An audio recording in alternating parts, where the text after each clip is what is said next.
What's up, everyone, and welcome back to the channel. Today we're going to be working on the Lightning. We're going to get some of the fuel siphoned out because when the engine blew, I think I had about half a tank left in it after doing some pulls, and then it eventually let go. So we're going to get to it. We're going to try to siphon the fuel out because I really don't want to drop 8 gallons of fuel in the tank and try to get it on the ground. We're going to use a jack stand and some 2x4s to try to level it out. I don't know how it's going to work out, especially if we can't siphon everything out by myself. I'm going to do my best, and we're going to try to walk through the process here and see how it goes. I saw another YouTube channel explain the process on how to get the fuel tank down. I just don't want to take that chance with having all that weight in there by myself, even with a jack, to try to get that on the ground. So we're going to see if we can siphon some out, if the clear hose that I have is even long enough to get there, and we're going to go from there. So I bought this cheap $10 siphon from Walmart, actually, and I'm going to see if it's even long enough to reach down the filler tube because I have everything pulled. So I think the battery is going to be dead since I haven't had this truck started in 11 months or so.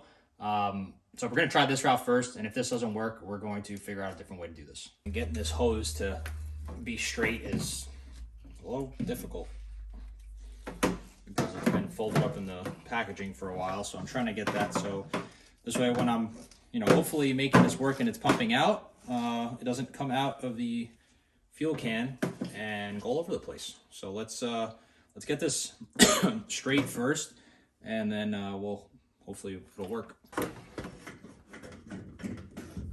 Get this down the fuel tank. I think we're in there. So try my best here to keep that in there.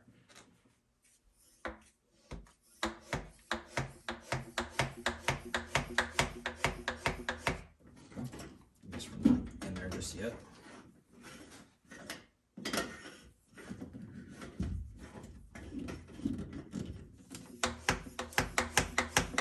Still just air.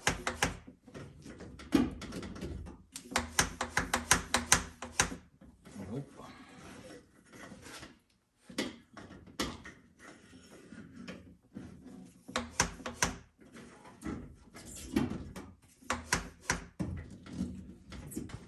Well, I'm definitely hitting the bottom because it's not going anywhere, and I'm just getting air, so it beats the hell out of me. I could have swore I had more fuel in there, so I think we're probably just going to go ahead and start dropping the tank because I don't know what else to do.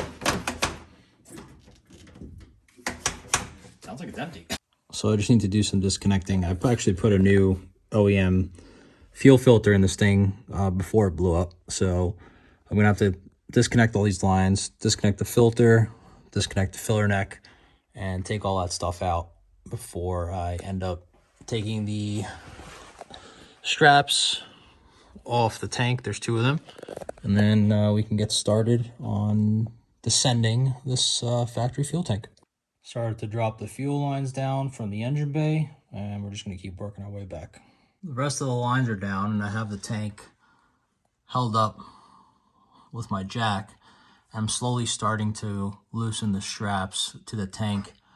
I think there's definitely going to be fuel in there, but somehow I couldn't get to it with the funnel. So we're going to see what we have and take it step by step. So now I got both straps undone, and it's being held up by the jack. And I have 2 stands on each side just to make sure that while lowering it slowly, that I know the tank is lowering, and that it's going to be even. Because again, I don't know how much fuel is in there, and I don't want to slosh around and then up tipping over. So I'm going to take it step by step and then see where we're going to go from there. But right now, no straps are holding it up. I'm going to unsecure them and just take it down little by little. We're making progress. We got the tank dropped a pretty good amount right now, and we still got a ways to go to get to the ground, but I'm working on disconnecting the filler neck hose right now. It's being stubborn, and without cutting it, I mean, that's probably going to be my last resort. It's going to get replaced anyway, but I'm just trying to get it off because I think it's holding a majority of the weight right now because it looks like it's a little pinched. So I'm going to try to get that off, and then we can continue lowering it. We're making it, though. We've come down a lot. There's a lot of glue, like upright in this area, that was really holding it up there. And the more it came down, the more it separated. I have one more sensor right there to take out. right before I started dropping it. But it was starting to tilt this way, so I put a couple of blocks of wood just so it doesn't fall completely. And once I get the sensor out up here, we're gonna drop it some more. So we got the one sensor I was pointing out from the other side out. There's actually a twist and turn, and it came right out. This line disconnected from out here. We got the filler neck hose out. And on this side, there were just a couple of lines. Honestly, if I didn't disconnect some of them, it would have been okay. And it would have dropped because the lines are disconnected from the quick clips that are on the frame rail. And we would have just dropped the tank. And you can see right here, like all the sticky stuff that really held this tank up. But we're getting there. We're about to drop her and get her down to the ground. There we go. It's out. Had to jack up the truck actually a little bit. No, the jack's not placed anywhere right now, but I had it jacked up a little bit because the traction bars would not allow me to drag the tank underneath. It obviously rises here, so it was too tall here for it to come underneath, so I had to jack it up a little bit. Pulled it out. I don't think there's as much fuel as I thought there was going to be in there. There's a little bit, but I was able to get it down, and it wasn't too bad. Some fittings to take out with C-clips, and then I got this out. There's a sensor here, and then the sensor that I was pointing out earlier, that was just a twist and take out. I left a sensor underneath the truck.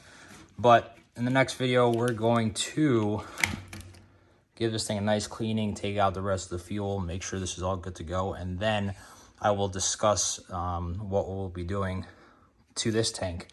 I thought about some other options, but I think we're going to keep this tank, give it a nice cleaning, maybe coat it, and then we will see what we're going to put right in there. Thank you guys for tuning into this video. I truly appreciate it.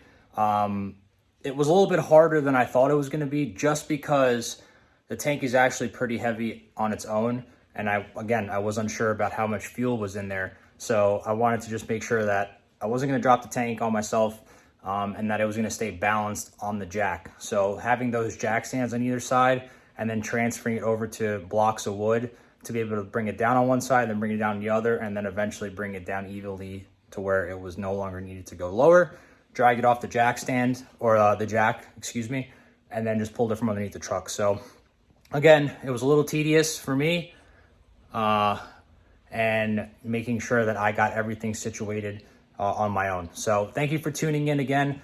Wait for the next video. I'm gonna give you guys a really good build here. I know those of you have tuned in for the R32 GTR, we gave you a lot of content over the years, because it took about 3.5 years to build that thing. So this is gonna be a lot faster, I hope. The pace that I'm keeping with now, I think we're gonna be pretty good for 2024.